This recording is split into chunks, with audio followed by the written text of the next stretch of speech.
Hi everyone, and welcome to another episode of our Family Offices podcast. Today I'm delighted to be joined by Edward Kaptan, Eddie, who is responsible for KYC services for private clients at PwC Switzerland. Eddie, hi. So you're going to talk to us about KYC. Now, I think probably some listeners will be thinking that's not that interesting for family offices because we often hear that capital allocation or governance or succession are their top priorities. But you suggest something else is more important. Can you explain what that is? Yeah, sure. Thank you for having me here. So basically the normal KYC, which is everywhere, right? You hear the buzzword. It's not just know your customer, right? It is also a lot of parts of due diligence, which are covering regulatory baseline, right? Also risk management and some strategic use. And what I mean by that is it's not just about source of wealth and AML, right?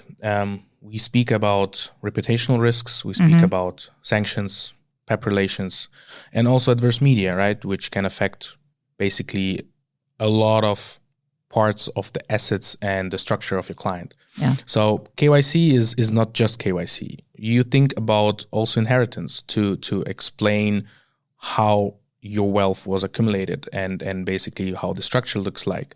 And that is important not just only from a bank perspective or a regulatory perspective, but also to understand the actual business, the actual setup, the actual asset structure of your client. And usually for a family office to know more or to get more information is always fruitful. So information is key, and KYC is covering basically not only the regulatory part. Yeah, because I think for a lot of our clients, it drives them mad, I think. They have to provide more information all the time, different information, and it's not the same to each financial institution they're working with. So they never feel like the job is done. Do you see that? Exactly. That's basically one important point. Every time you need to go through a due diligence process, right? Doesn't matter who is requiring that. If we talk about a bank, an authority, maybe an investor, always to go through a due diligence process and to get the questions, gather information, gather documentation, do the verification check. So basically doing that all the time and sometimes a little bit different, but still on the same page is very frustrating. It's very frustrating for the client. It's very frustrating for the family office to go through this procedure all over again and get the same questions. And that will increase in the near future, I would say. I don't see a decrease in KYC or due diligence process in any industry. No, I don't think that ever happens. And I think as well, the world of wealth that we live in now is there's different jurisdictions that are on and off the high risk radar for financial institutions. There are different industries. And sometimes the client is just high profile and banks do need to get more information, right? Definitely. And it's not even like if you have a lot of jurisdictions which are connected to your portfolio as a client, the KYC risks increase straight away, right? And it doesn't matter what market you are in, what business you are in, and where your funds are coming from. KYC or the due diligence process is getting more and more complex and more detailed with the tools we're having, right? And the authorities or the banks or different third providers who are working with your client, they have all these tools, right? And to be prepared for such a due diligence is always the key. As a family office for your client, to be prepared to know what will be asked, in what extent, and what to prepare. That is decreasing the stress level and increasing the efficiency on your side. Well, I mean, that leads then nicely to, so what do you need to do if you want to prepare for those kinds of questions? I mean, there are a couple of things you can do and find a solution. We're not talking about whitewashing here. If we talk about adverse media, it's all should be fact-based. And there is a lot of things which are on the web, online, digitalized, right? Archived, you can get that. There are a lot of things which are only with the client and with the family office. So it is always better to understand the movements of funds, the movements of your assets, how the structure is looking like, And because of that, you can rule a lot of things out already. If you see where is money going to and from who, right? And because of that, if you do your homework on the financial part, and which is off the record, it's not on the web, right? And you understand the whole structure and you present the whole structure and you verify the structure, right? And then you can say, my client earned that amount of money and that is the business and that is the structure and that is the asset pool. And then on the other side, you have the reputational risks. You check the adverse media, you check the PEP relationships, you check everything which is related to litigations, all of the relationships, right? And then it forms like a overall system where you see the financial side and then you see also the compliance side. And these things interact. And then it's just not like you see an article and the bank says, okay, we will not work with you because there is a lot of adverse media. But then you can say, yeah, but based on the funds and how they're flowing and coming in and out, we can rule that out, what is in this adverse media article, etc. It's not that you are just bringing up information which is not verified. It is all fact-based because of the financials, right? Yeah. And so do you cover then, or do you recommend to cover all asset classes and all jurisdictions, or how complete do you go? So since opening up and being transparent is the key here, I would say if you can explain how the first dollar was earned till the last one, that is the way to go, right? It's not about exposing yourself, right? Or showing that to the whole world, right? But to understand that first step as a family office, to understand how was the money earned in the beginning, 10, 20, 30 years ago, and then to write like a financial biography, to understand what people were in this process, meeting up or making business to your client. What was the structure, how it was growing, what jurisdictions were all included. Is it somehow in the offshore area? Is it not in the offshore area? Were there some relatives which came in or went out? Former PEPs, which now is not a problem, but if you go 10, 20 years back, maybe there are some things to consider. So going as much as possible back in time will secure going 10, 20 years in the future. Yeah. I mean, I guess for some family offices, even getting that information and then organizing that information can be quite a challenge. Definitely. And so do you have any kind of tips or thoughts there?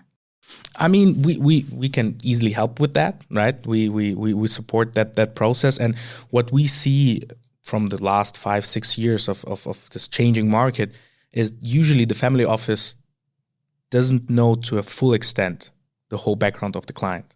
Okay, interesting. Because they don't need to, right? Or they thought they don't need to. Yeah. And then if we have some projects where we try to help the client in terms of KYC or due diligence processes, and we ask in the family office, they purely don't know. So they need to ask the UBO. And then the UBO don't want to overshare. And then there's like a lost cause there, because the family office doesn't know, the UBO knows, but they want to somehow redirect the information, or they don't remember because they need the financial data, or the family office changed, right? In the last 20 years, a lot of things can happen. So what I would recommend here is, first of all, to understand why would you need that, right? And to what extent, what problems or not problems or future issues might come for your client. And try to first of all get your understanding. Do you copy? Do you understand everything? Do you understand the structure? Do you understand all of the problems which are might out there?